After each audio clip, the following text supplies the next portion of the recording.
Righto, ladies and gentlemen, it is time.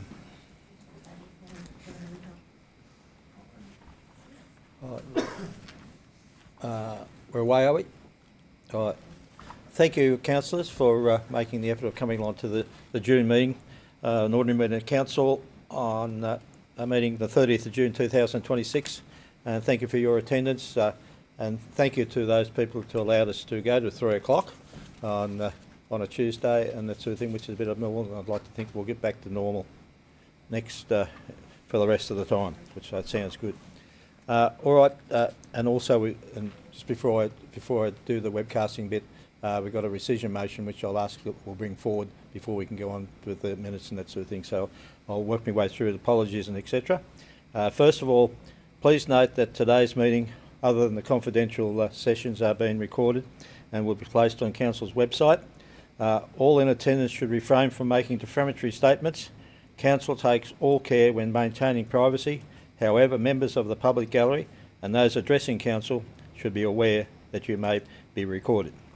Now, I'd like to ask the acknowledgement of country and its elders, and our Deputy Mayor, Megan Mortimer, will give you that. Thank you.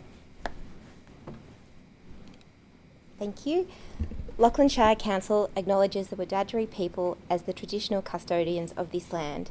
We recognise their strength and resilience, pay respect to elders past and present and emerging, and to all Aboriginal and Torres Strait Islanders people who are part of the Lachlan Shire community. Thank you, Councillor. Now, apologies and the requests of leave of absence. Right, we've got Peter Harris is an apology, and we will have online Councillor Robin Turner and Councillor Judith Bartholomew be online. So it's, no one's got any leave of absence for the future. No. All right, it's moved Dennis Brady, Councillor Brady, and seconded by Councillor Mortimer that Peter Harris's leave of absence be notified. All those in favour? Those against? That is carried. And if anyone's got a phone, please put it on silent.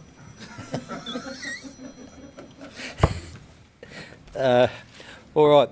Now we'd like to suspend standing orders and go to item 12.1, which is on page 4 of your business paper, so that we can do the rescission notice on the Code of Meeting Practice. Someone like to move this? Thank Councillor Brady. Page 86. Oh, sorry. I'm just going on the index. Sorry. All right. It was moved Councillor Brady. Seconder was? This is just for the suspension of standing orders, so we can consider this rescission motion. So, Melissa Rees is the seconder. And so this is so we can proceed with the meeting, because as you can, so that we can consider 12.1. Just to suspend standing orders. That's all. Right. Any discussion? Have you all had a read, or do you want a couple more minutes? Because you can understand what's happened. You know, we've gone back to what we were because the I'll move that. right. Councillor Brady seconded. Councillor Phillips. No. We did the suspend standing orders. Yeah. We moved that, and now we're moving the rescission. The rescission motion on the Code of Practice. All right. So that's moved Councillor Brady and seconded Councillor Phillips. So any further discussion? Because you all basically know what's happened, don't you? Yeah. The fact that what was put up by the local government minister was knocked back by the state government, and so now we've had to go back to what we were before, and to be able to continue with our meeting, we've needed to go back to this Code of Meeting Practice that we were before, and so just in other words, watch this space as time goes on. He's not happy. Yeah. Yeah, that could be a. So we adopted something in the May meeting. No, I think it's back in February. Adopted in February, so we've cleared the 3 months in which time. So now that we're 3 months post that decision, we can call a rescission motion with only one councillor. So the mayor called the rescission motion. We've put that up. This rescinds what we adopted and puts us back to the standing orders of what we had back in November of last year. All right. So Does that affect strategic briefing sessions that are no longer, or is this totally different?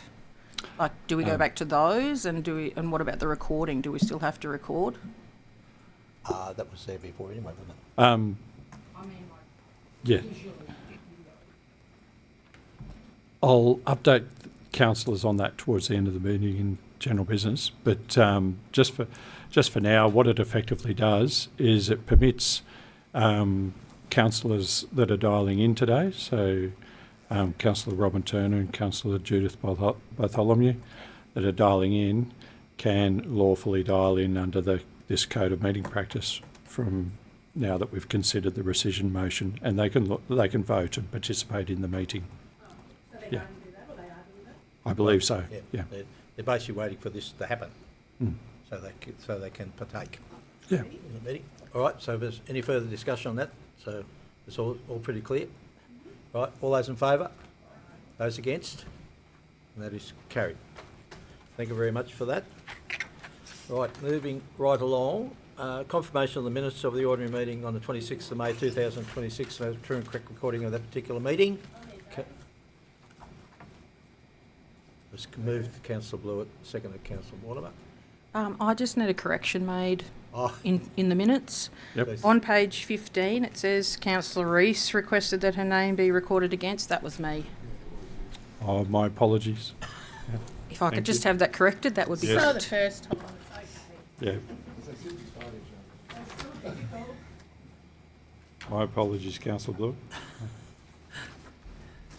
you did well to pick it up. Thank you. All right, moving along to page. This page. What is it? Page 6. Page 17 for the Merrill minute.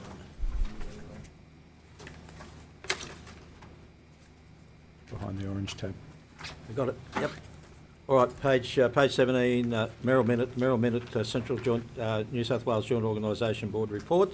Recommendation there for. Someone to, if they could move that recommendation, please. Councillor Whiten, Councillor Mortimer as the seconder. Any discussion there?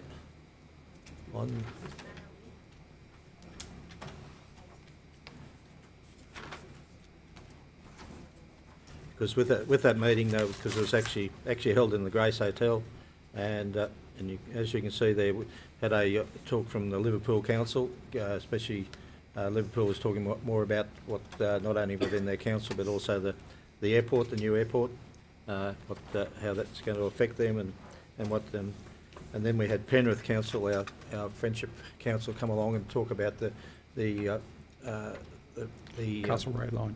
Castlereagh line, which goes out towards Richmond and Hawkesbury, and trying to revamp that because there was a line that was actually brought up back in about 1951, I think it was. And they feel that could be a good way of getting transport into the airport as well through Penrith, which I think is which we've been trying to push anyway, just to improve the line over the mountains, and I think even what's happening now is making life a little bit interesting because those people there now are not going to see much of that before the end of next year, I don't think, the way it's shaping up. All right, any other questions on the joint organisation? Can I just make one quick question? Oh, sorry, Robin. Welcome. Hello, yeah, I'm here. I thought it was very interesting in the telecommunications bit that it was all about the phone strength and there's now new standards, and Telstra have been forced to remove, quote, 17 million square kilometres off its claimed coverage. And they said that's about a third of their overall coverage they're not allowed to claim they have anymore, and which is about the size of New South Wales added up. Yep. Yeah, that was actually on the radio this morning, I think, about the new map that's just come out to show where the coverage is and where it's not, and Yep. Yeah. I can't get service between here and Yeah. Tully anymore. Well, I'll tell you, if you want bad service, you want to try Tottenham Hospital and Parliament House. It's not real good either. But anyway, all right. Thanks, Robin, for that. You there, Judith? Judith? No, not at this stage. Anyway, we'll see whether we can come up with. All right. Any further discussion on that? Yep. Yeah, I'm here. Oh, thanks, Judy. Welcome. Good to see you there. Call out when you want to say something. Sorry, Melissa. Not sure whether this is where I bring this up, but with the closure of the Great Western Highway there, it's not going to be, they say it's not going to be open until the mid 2027. Is that like an actual real estimate, or is it going to go longer? Well, that's what they're putting out to the community. Yeah, letting them know that they hope in the I think it's the second, wasn't it actually the second half of 27? Yeah, I'd say take up 27 and that sort of thing. And the other one thing, like the businesses are just about, like they've really put them down to the thing, and they're talking about, because they're trying to make that a four lane road as well. And I think they're only talking about doing 2. And I think, like they've done the mess of things that much, they should do the 4 anyway, as far as I'm concerned. Yeah, take the time and get on with it down there. Right, so that's what's happening. It is an informed. Yeah. Well, you don't know what So they're going to find. They've been working with 2 individual companies on an early contractor involvement process. So we would assume the timeline is at least informed by those discussions. So we're hopeful that's a reasonable timeframe. Yeah. Anyway, all good. Right, any other further questions on the JO? If not, all those in favour? Those against? And that is carried. Right, now to page 27, 5.2, Mayoral Minute, Meetings and Functions of the Mayor and Deputy Mayor. Someone like to move the recommendations, please? Who was that? Melissa Reeves, was it? Mel. No, Melon. Oh, no, Benita. Right. Like any questions on where we've been this month? We've been around, especially this last couple of weeks, and which I don't think we've got anything. It's only Canberra there. Might give a bit on that later on, and otherwise, if there's no questions, all those in favour, those against, that is carried. Right, now to page 28, which is 5.5, Mayoral Minute, Feral Pig Bounty Trial. Would someone like to move the recommendation? Councillor Brady, second Mortimer, Councillor Mortimer. I'll just say before I open up to everybody, I just feel maybe there wasn't quite enough information out in this Mayoral Minute, because the idea of it is for the minute that the council is actually backing a trial of pig bounty for the whole of Lachlan Shire to complement what happened in Tottenham quite a few months ago now, and the idea is that like not only what the pigs, but also how it is managed.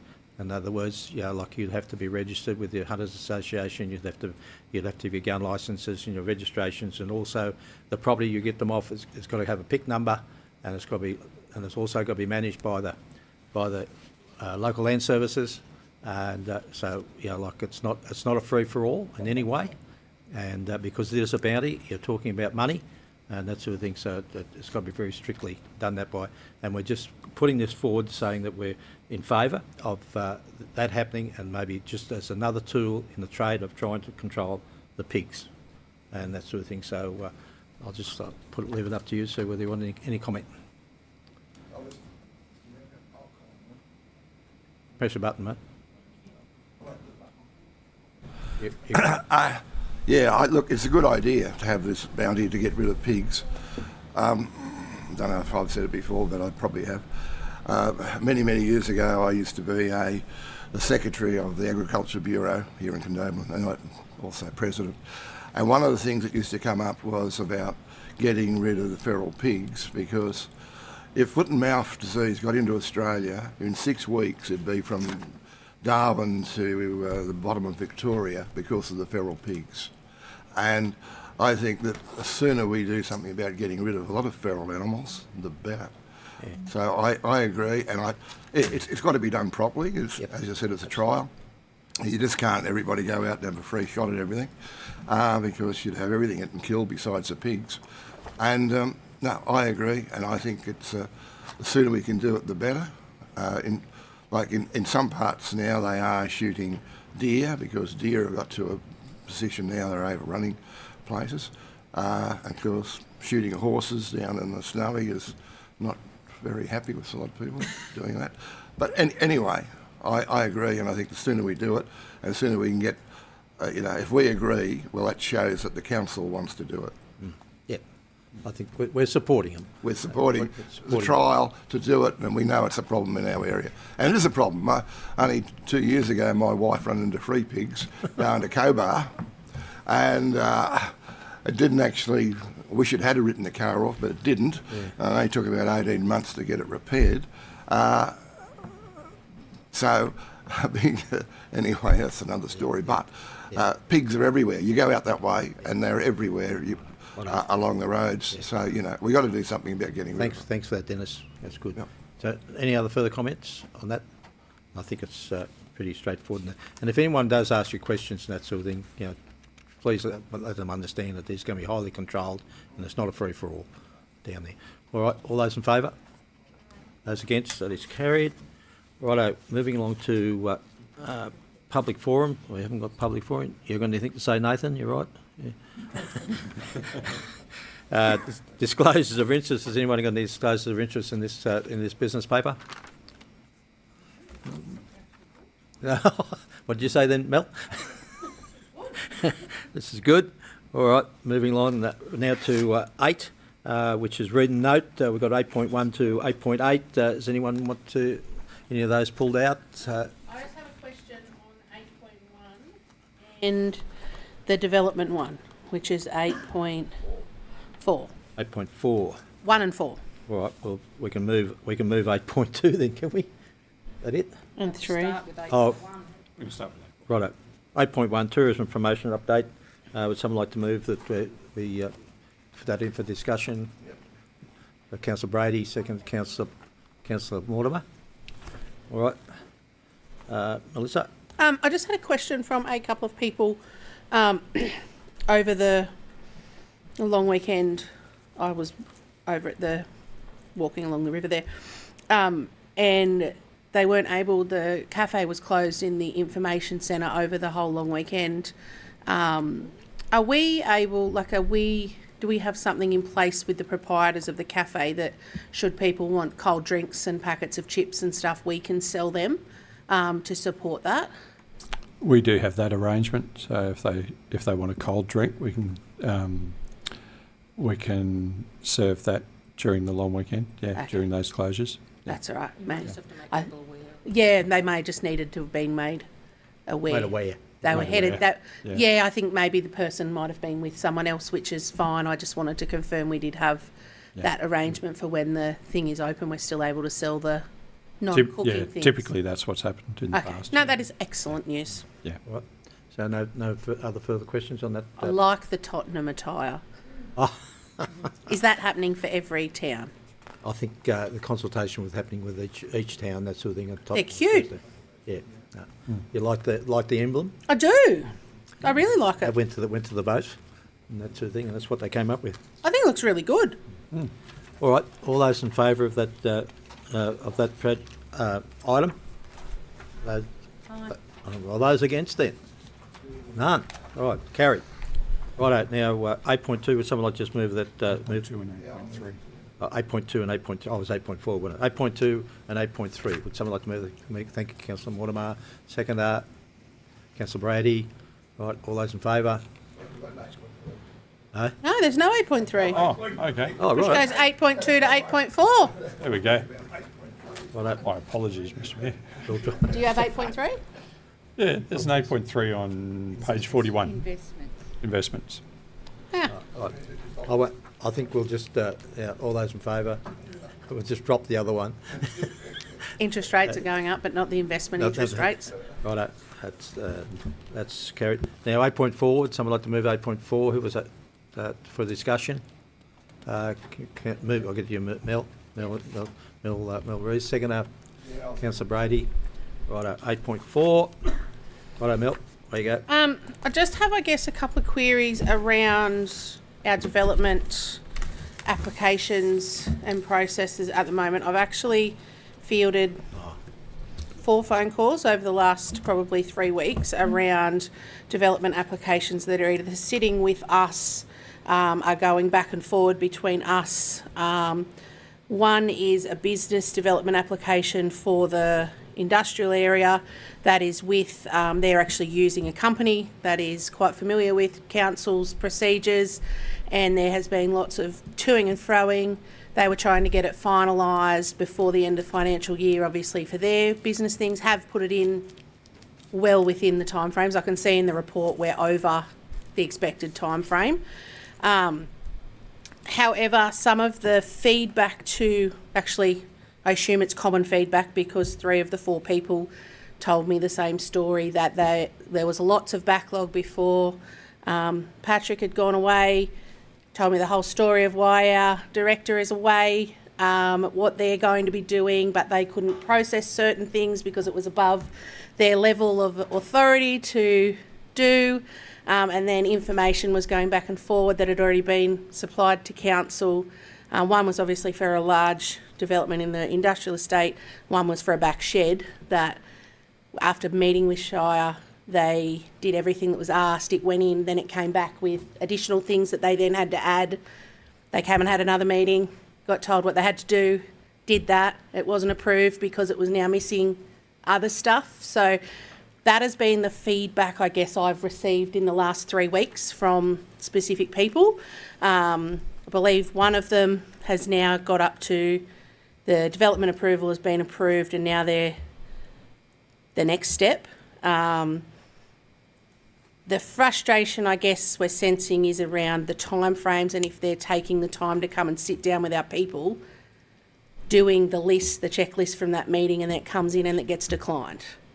So I just didn't know if that is causing some of the delays, the back and forward thing, and is there enough staff to make up the backlog that has happened because our director is away, or is everyone just acting up, so therefore they're trying to do their job and others' jobs, and that's why the development applications have fallen to the wayside. I'll hand this one to the General Manager. but Sorry. I think Thank you. He'll answer this with love. So we've got 3 very capable people acting up in the director's role while the director is away. Only one of those is dealing with development applications and is taking that role when there's supporting staff available as well. So we have had a cadet in for the last 4 weeks, for a month of service, assisting us in that position. We have also brokered an arrangement with Queen Anne Pallaring Council to second a senior planner for a period of 6 months. They will assist with development applications as well as the McGuinness Street works, so they'll help manage those things through as well. So we are looking to increase the amount of staff in that area. I wouldn't mind talking to you after the meeting around specific developments. I have been directly involved in one of the, or 2 developments side by side by a father and son in the industrial subdivision. I'm well aware of that one. May not necessarily be aware of any of the others that you're talking of, but happy to discuss them. I'm also there to support development applications as far as approvals that might be above someone's delegation. Those delegations are certainly sitting with myself. So, yeah. It was just concerning, particularly the one in the industrial estate. They're aware of other potential industrial developments that we've foreshadowed in a long-term plan, but they are now seeking advice from Parks and Bland Shire Council as well for opportunities there, and I would hate to see that leave our shire where they're potentially willing to spend money on multiple lots because they're going... As I said, happy to discuss that one after the council meeting. Thank you. Thank you. All right. Any further questions on that item? I think the answer was given. Right, all those in favour? Those against? That is carried. Now, would someone like to move 8.5 to 8.8 as listed? Okay. Megan Mortimer, seconded Paul Phillips. All those in favour? Those against? That is carried. Now to page 69.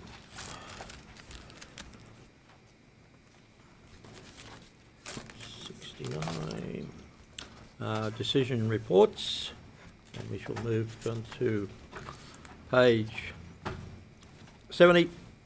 9.1 General Matters, Local Government Remuneration Tribunal 2026. Would someone like to move the recommendation, please? Councillor Brady, Councillor Mortimer. Open for discussion.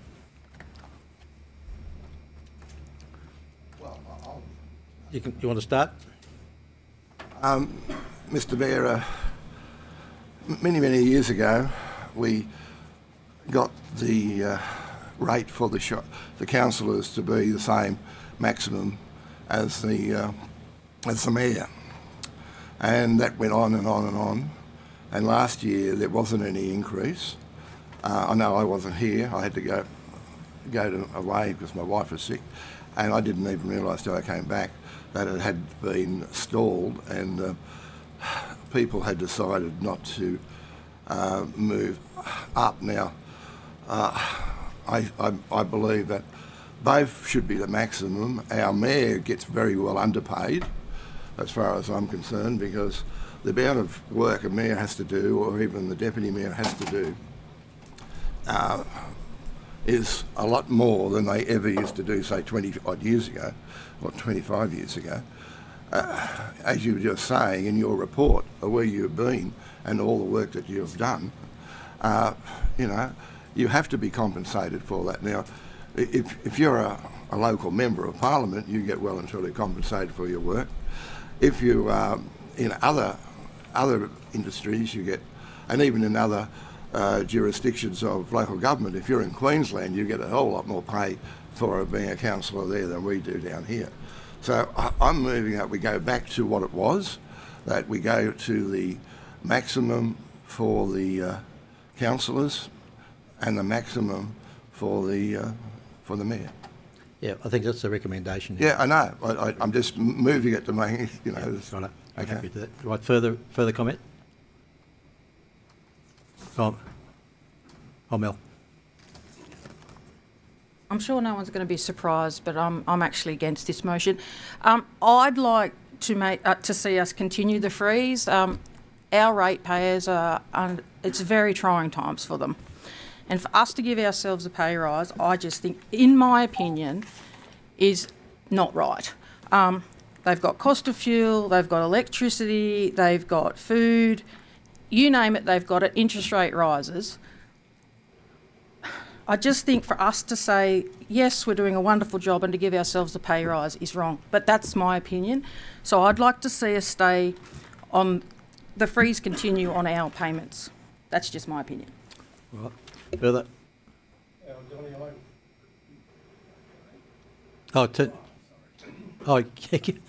I him have respect Melissa's opinion, Johnny, but I done a little quick analysis today. That chap was in the office, said, "Do you get paid?" I said, "Yeah, we get about 10 grand a year, I believe." "How much time do you put in?" I said, "A minimum of 2 days. Sometimes people put in a lot more, could go to 3 days." And I said, "It works out $20 a day." So I recommend a pay rise. Right. And to improve and get people who want to join the council, I think we've got to look at, give them some sort of Incentive. value. They don't want to waste, I'll refrain there, not waste their time, but put their time in so they're working for the community alongside their other councillors for the whole lot of Lockton Shire. And you're not going to get anybody for, if you want to pay peanuts, get monkeys. Yeah. So anybody else would like to say anything? I agree with Councillor Phillips and Councillor Brady, and all respect Councillor Blewett. I feel that the mayor definitely needs compensation. He's busy, he's away from home all the time, and I think I'm doing it for the mayor to support him.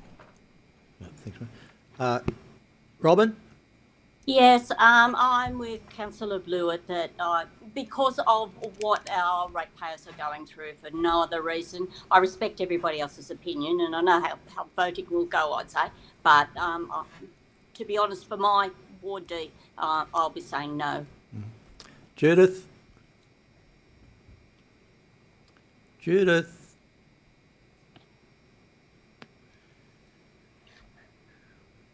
Yeah. Right, anybody else before I... Hi. Hello, Judith. Have you got anything on this item? Yep. I can see both points. I would agree with not having a pay rise, just so that we support the communities that we live in. Right, thank you. I think I just would like to say, because it's been a very big topic of conversation through the local government New South Wales and also the CMA, and that the pay rise, and I know a lot of councillors around it doesn't even come before council. They just take the maximum. But I think the important thing is, what we've got to remember here is that if we want people to stand for council, we need, I know we only get a small amount of money, but you want to give them some sort of incentive to actually come and be a part of this organisation. And I think of people, especially those people in business, like they might have to put someone else on to do their job, and that sort of thing for the day. And I think it's important that we look at that. And the thing is, you're not going to get people to stand. And the other thing which does annoy me, which I bring up nearly every time I can, is about that we have to vote on it. We shouldn't have to vote on it. The state government used to have to vote on it. They've cancelled it out, and I know it's been brought up many times that the thing is the STITEM should be sent by a tribunal, which I've got a tribunal, and we've also made a submission into the tribunal of maybe even bringing us up another ladder in the categories and that sort of thing, instead of being right and wrong. Because one thing they sort of forget, we're 15,000 square kilometres in this damn shire, and usually before we get to a meeting, we've got to do an hour's drive or an hour and a half's drive to be able to do anything, and that's all time. And I just feel, if we're going to serve our community properly, I think we should try and look after us councillors, the councillors in this room, and the ones that are in the future. And if we keep going down there, people are just not even going to bother, making an effort, for the council. But that's my opinion. But has anybody else got anything to say on it before I put it to the vote? So does Mel have to, do we vote on this and then does Mel move her motion to say stays as freeze? No. Well, the recommendation, we just put it up, and yeah. Well, if you want to, maybe, or whatever it may be. All right. Right, I'm going to put it to the vote if nobody else has got anything else to say on it. All those in favour? 1, 2, 3, 4, 5. Those against? I said, on the Judy and Robin? It's 5-4, I think, anyway, regards to what goes on. So that's... Yep. Did you two? Both of you? Right. I'll get it right this time. And it doesn't matter which order you put them in either. Right. Yeah. So that's carried. Right. Moving along. I think Robin might have wanted to say something. Oh, sorry. Robin.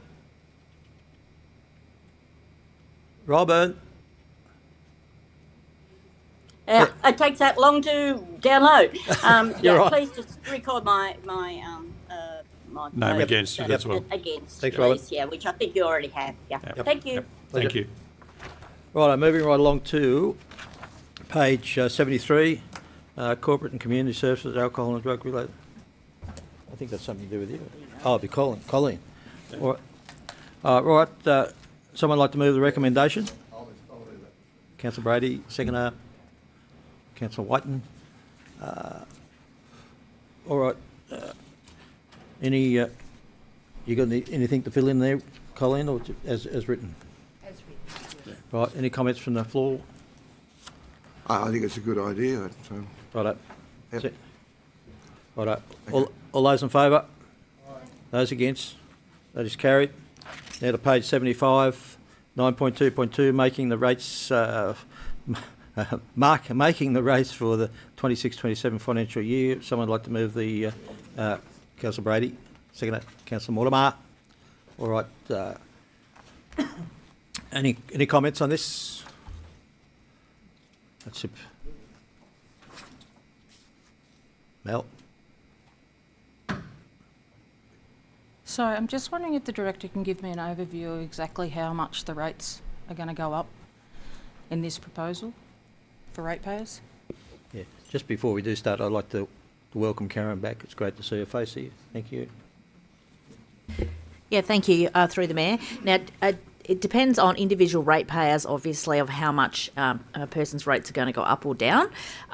So, what might be right for one person may not be exactly the same. The rates peg is 3.4%. So what that means is council's entire rates revenue from general rate, so your base rate and your ad valorem can't go up any more than 3.4%.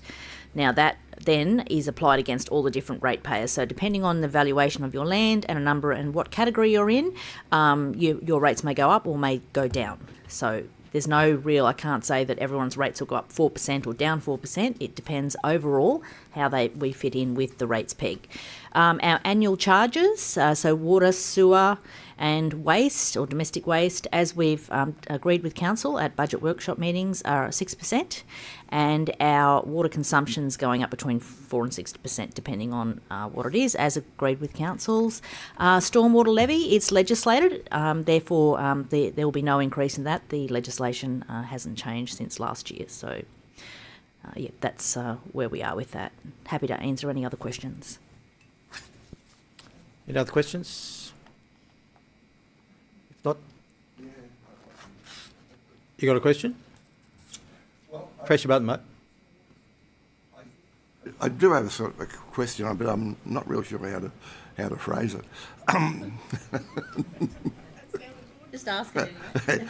Well, when I've been looking at other areas and other places and the amount of rates that we have to raise, there seems to be a bit of a discrepancy. Like you take Cobar Shire and it's got less population than we have, and yet their rates out there are a lot less. Now I know their value of the land is a lot less, but the most of their rates come from the town itself rather than just the properties, because the properties are big properties and then their value wouldn't be that great compared to us.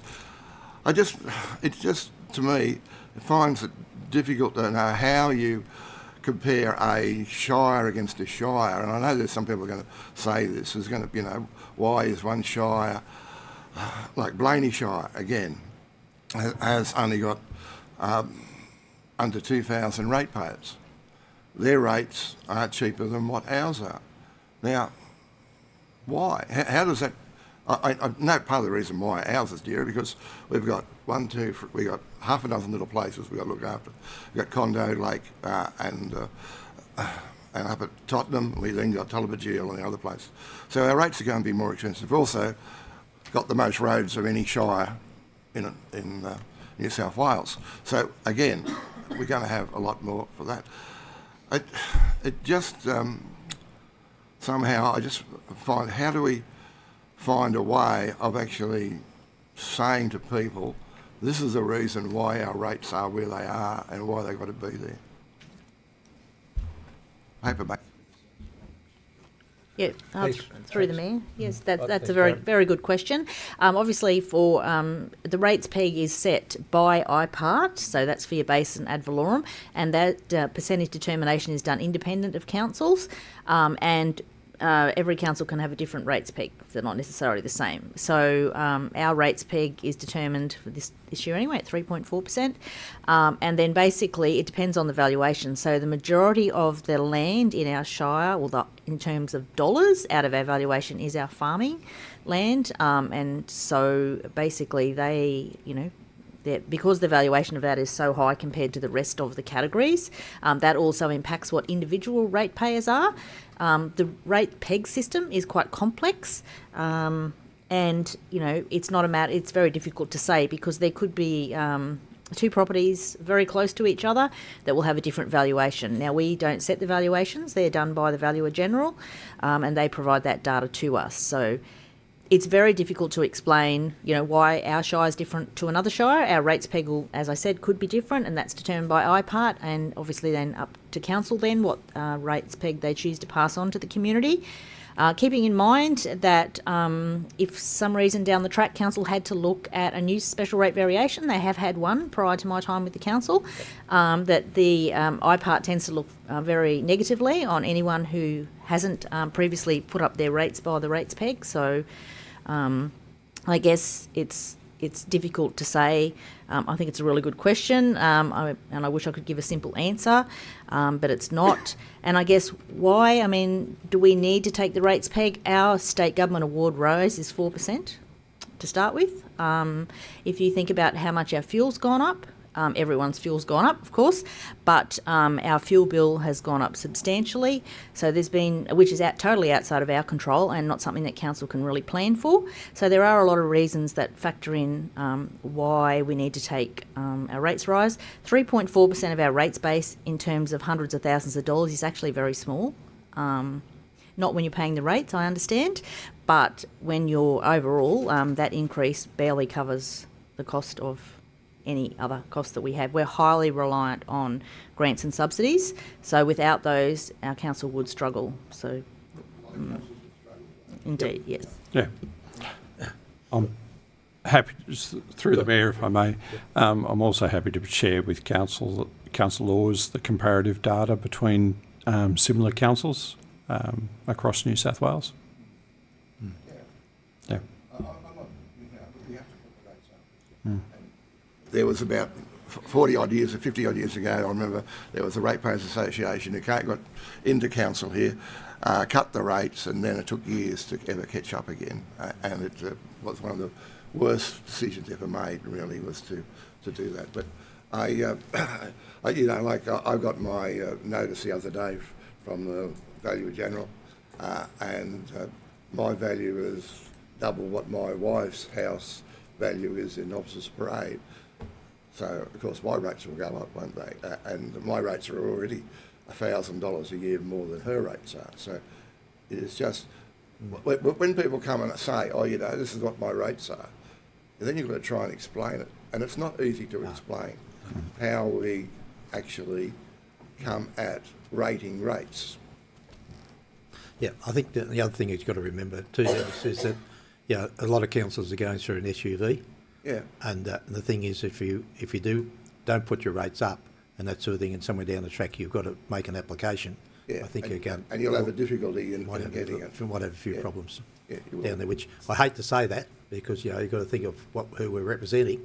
But that's just a fact of life. Yeah, it's true. Yeah. We've all got things going up. Yes, and I guess to support the Mayor on that, since I've been here anyway, I've reviewed people's different councils' special rates variation.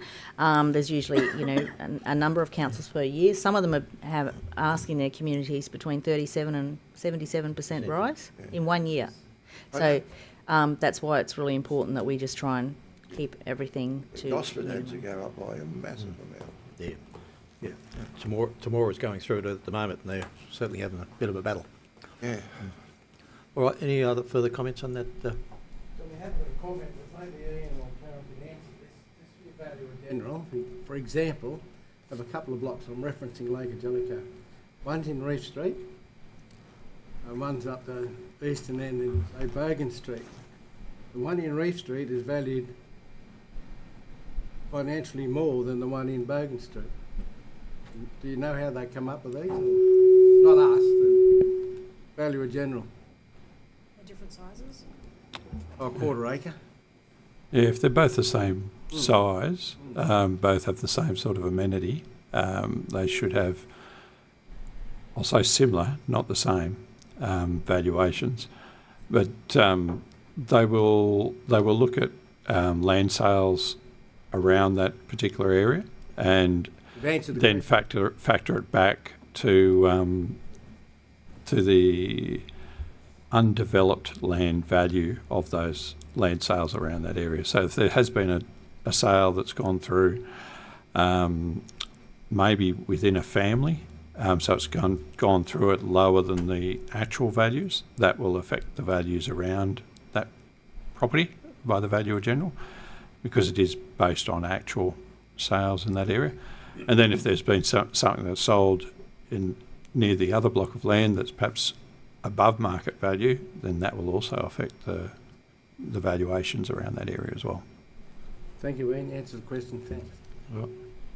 Right, there's no further questions. All those... Oh, Mel. Sorry, with the estimated increase in rates, how much money is expected to be brought in by that?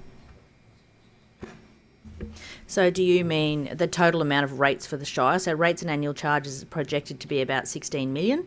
So that's not only your general rate, that's obviously for your sewer, water, waste, domestic waste and stormwater drainage. So that's the entire amount. That's not the actual increase for the year. But I can actually get you those figures. We did have them at the budget workshop, but I just don't have them in front of me and I don't want to quote you the wrong figures, but happy to come back to you on that. All right, any further questions? Can I just ask Yep, one Robin. question? I know I've been really sitting on the fence with this one and even considered saying I want to vote, put my vote in as against it, but that doesn't achieve what we need to do. I know the ad valorem price went up for sure because being my Ward D, most are rural, but were the new Valuer General figures used in the compilation of the maths for this year's rates? Karen, please. Yes, thank you, through the Mayor. Yes, the new Valuer General rates, which are effective from the 1st of July 2025, we are required, when they issue those, that's when we are required to apply that. So yes, they have been applied in the rates calculations, and when your rates notices come out as well, you will see that. Yes, because that's what I thought. Well, the rural are going to go up,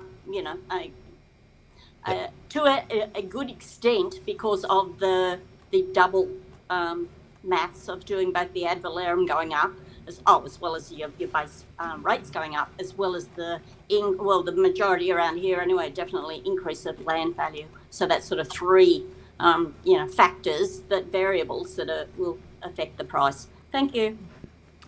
All right, any other further questions? If not, I'll put it to the vote. All those in favour? Yes. Those against? That is carried. You can, Mel. Right, moving along to page 77, 9.2.3, Integrated Planning and Reporting Document 2026-27, incorporating the budget and revenue policy. If someone would like to move the recommendation, thanks, Councillor Brady. Second to Councillor Phillips. Any comments on this operational plan? If not, you can make comments. As written, right, all those in favour? Those against? That is carried. Right, now to page 80, the Bush Bursary Program for 26-27. So someone like to move the recommendation, please? Councillor Whiten. Seconder, Councillor Mortimer. Any comments? Comments from the floor? Out of this? Hang on. Well, I'm just asking because you opened up for discussion. Yep. And I remember it comes up quite often. Yep. We don't appear to be getting any benefit. So why spend ratepayers' money on something we're not going to benefit from? That's just going through and Yep. sharing my little bit of an opinion. Yep. You want to? Not against it, but No, I know. not everybody else. I know where you're coming from. Go on. Through the Mayor, I'd only comment that we definitely get value from rural doctors wanting to work in rural areas. This program is designed to support that initiative. So from that perspective, it encourages new doctors that are being trained to experience the bush and the benefits of working in a regional environment. Well done. But it's up to council No, whether you no, want to that's- support it or not. I respect that as well. Convince me, Ian. Yeah. Right. I thought in the motion we moved last year, when it came up and we didn't support it, we said we weren't going to support it till they included allied health as an option. Yeah. Due to there being zero graduates, I suppose you would call, out of the program actually returning to the bush in the last... That was last year's discussions. And they're not doing allied health yet. They're just investigating it. Yep. Yeah.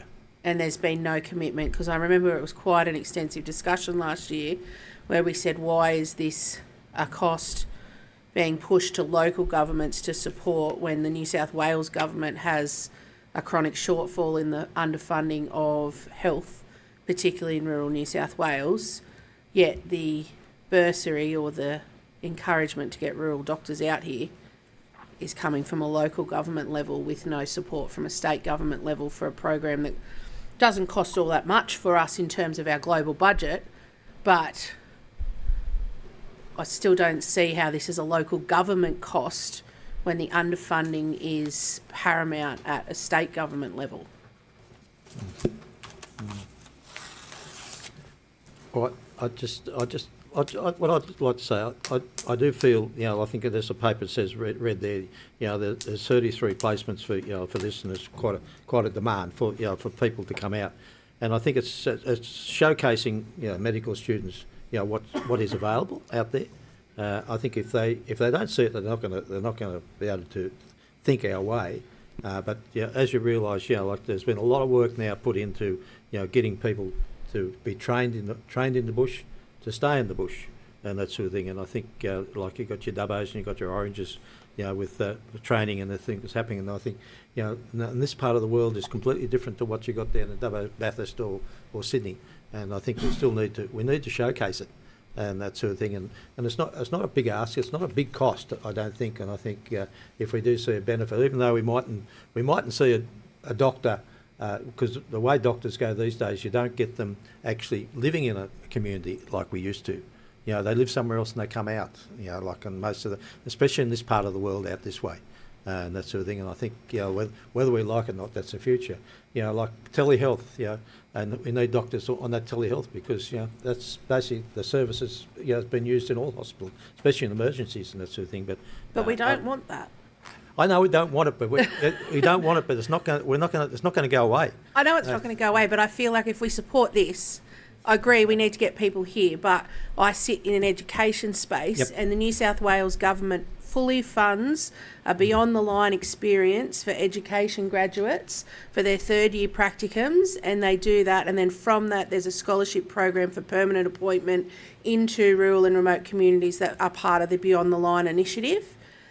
Can we not, if we fund this, and I absolutely agree, I sit on the education fence and we are screaming for teachers in rural and remote areas, we need to be making massive noise through probably Roy Butler to start with and the state government health minister that they need to replicate what's happening in education with the Beyond the Line initiative to get rural teachers into schools for what's happening in rural health, because this should not be a local government initiative. It needs to come at a state government level in a partnership with the training facilities. So Beyond the Line for Education is a partnership with the unis that teach undergrad teachers. Therefore, something needs to happen at a state government level that partners with health unis to do a similar thing. Like, I feel like it's an absolute need.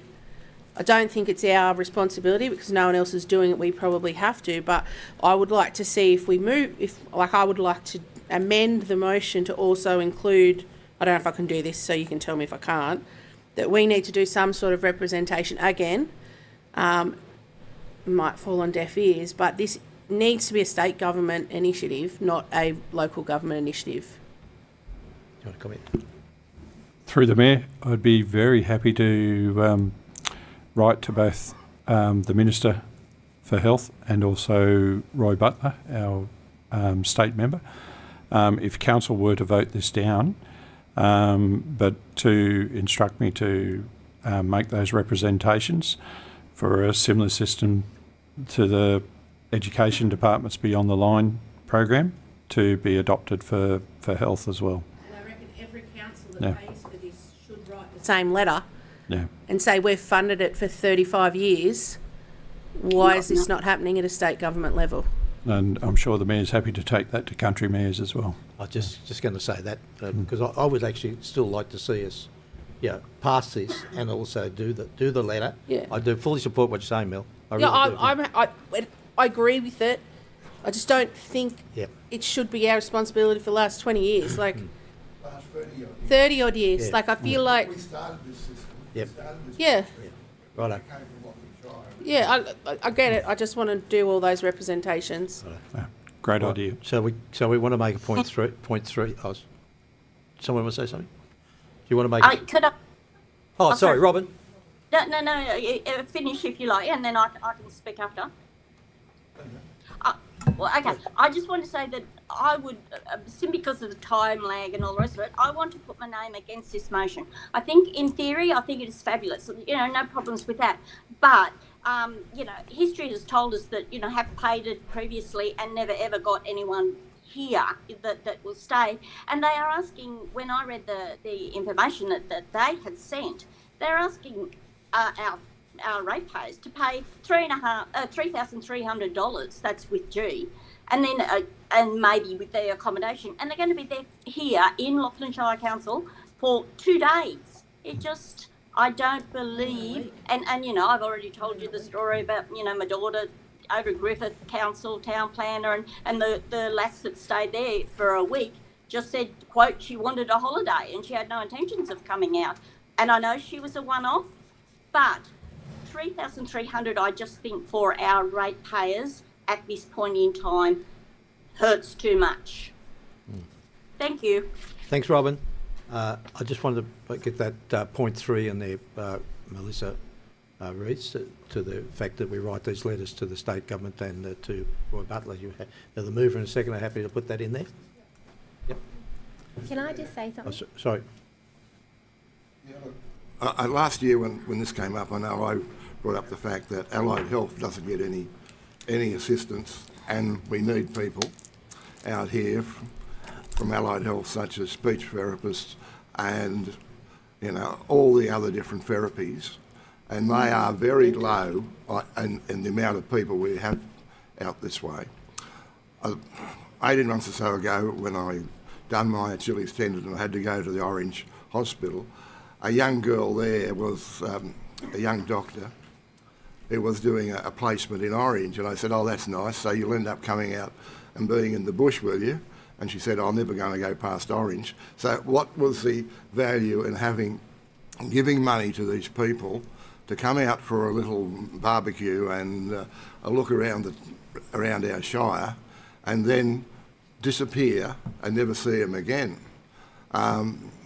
It just, to me, it's not a great value. We've never got a great value out of this, but if we could have other parts of health as part of it, like all they talk about, and still only talk about, is doctors and nurses. They don't talk about the other therapists which we need. We haven't got a physiotherapist at the hospital. We used to have 2 once. We have a physiotherapist down at Ab Health for a day a week. I mean, it's just, they are the people who we need, as well as doctors. We have doctors who are coming into this area where, as you can remember, we used to pay a lot of money to get doctors here. We used to give them cars, houses, and all that sort of stuff to bring doctors here. Now they come because they're usually on contracts, and they are getting brought out here. So I don't agree that this should only be for doctors, and I think that we should be looking at all the other facilities of health. All right, thanks, Dennis. All right, any further comment? Can I just have one? Was there any feedback from the Bush Bursary last year when we decided not to give them the funds? Did they even notice? Did it hurt them? Good question.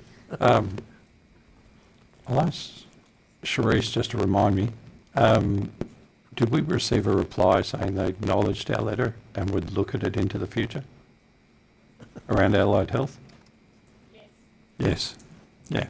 So we did receive a reply. I'm happy to share that with councillors, but it was really just an acknowledgement, and they would consider that into the future, but not that there was any changes to their program. Yeah. All righty. Further like that, this is. It's for about Allied Health, but they're not willing to go any further and investigate they didn't say making that. it part of that. They didn't actually say that, I don't think. They didn't say they weren't considering it. They said they would consider it for future programs, but they haven't changed their program. Yeah.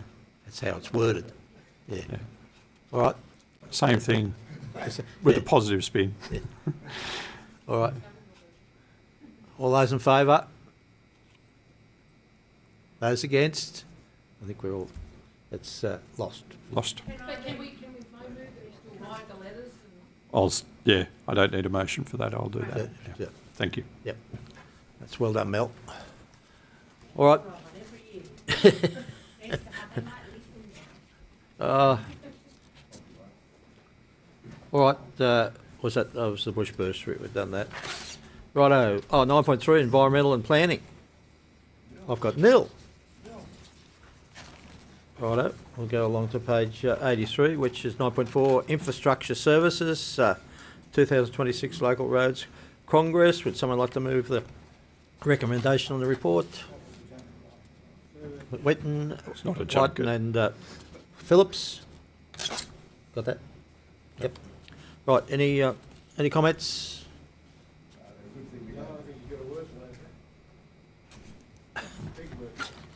You want to say anything, Adrian? Ever so briefly, thank you, Mr. Mayor. Pleasure. The communique is condensed compared to previous years. The reason for that was simply there was a lot of action items that they weren't able to action. So they condensed the priorities for the regions and for the IPWA and the members on those agreed items you'll see in your communique, and that's the list of things that they're going to advocate for and advocate with us to the various levels of government. So, thank you, Mr. Mayor. Comment for Paul. Just one question, Dave, before... Wait, hang on. Oh, sorry. One question to Adrian, Johnny, thank you. Before they asked me, just coming over today, I see a lot of water running down the gutter, which was beautiful, running into the dams. A lot of vegetation there. Do we do that annually, biannually? When do we actually clean the side of the roads out like the gutter work?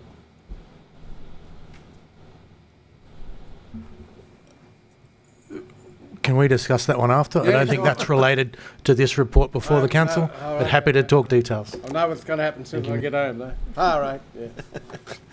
Well done. All right. No further comment? All right. All those in favour? Aye. Those against? Carried. Right. Moving right along to page 85. 10 is deputations. We haven't got any deputations. 11, a notice of motions. There's nil. And you say you thought about one. All right.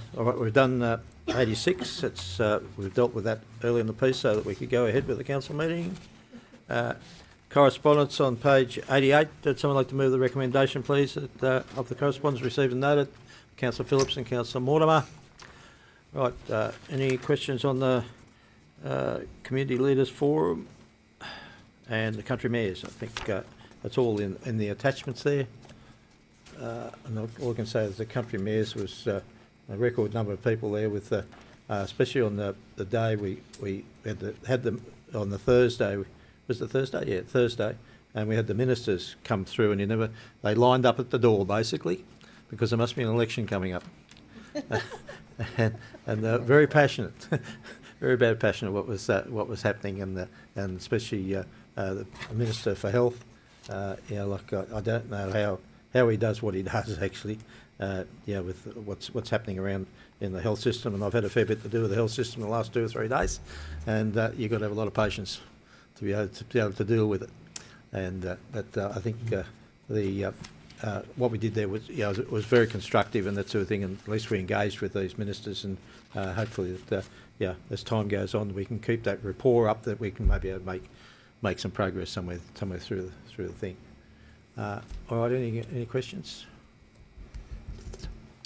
If not, all those in favour? Those against? That is carried. Now we go to questions in which notice has been given. It's nil. Petitions nil. Closed session. Would someone like to move us into closed session, please? Councillor Phillips and Councillor Blewett. All right. All those in favour? Those against? That is carried. You want to close the door, please?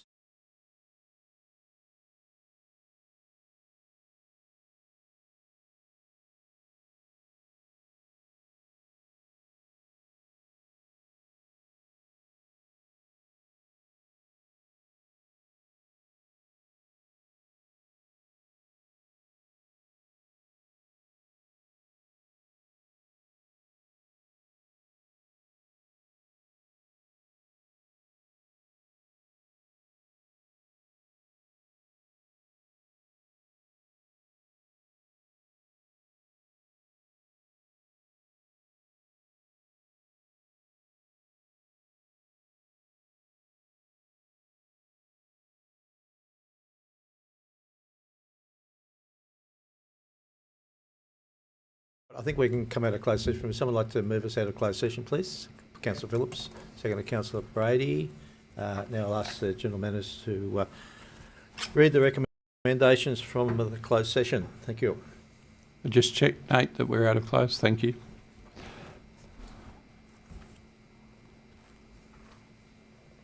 Item 17.1, tender plant and truck hire additional contractor.